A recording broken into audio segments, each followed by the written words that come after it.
பண்புகழ் மூவர் தன்பொழில் வரைப்பு என குறிப்பிடும் நூல் தொல்காப்பியம்.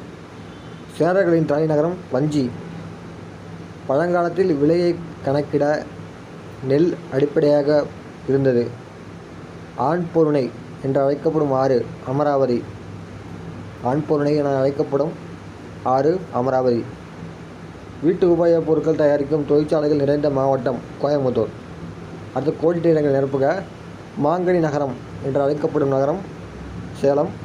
சுங்குடி சேலை சின்னாளப்பட்டி. சேரர்களின் நாடு குடாநாடு.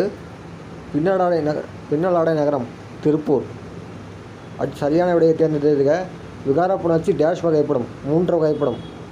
அது தோன்றல், திரிதல், கெடுதல் என்று 3 வகைப்படும். பாலாடை என்பது பால் ப்ளஸ் ஆடை என புணரும். இது இயல்பு புணர்ச்சி.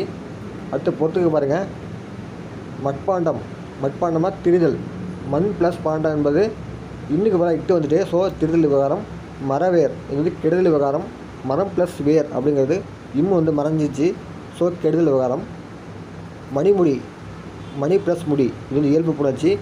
கடைத்தெரு கடை ப்ளஸ் தெரு அப்படிங்கிறதுல இட்டு தோன்றி வந்ததுனால இது தோன்றல் விவகாரம். கடைத்தெரு தோன்றல் விவகாரம்.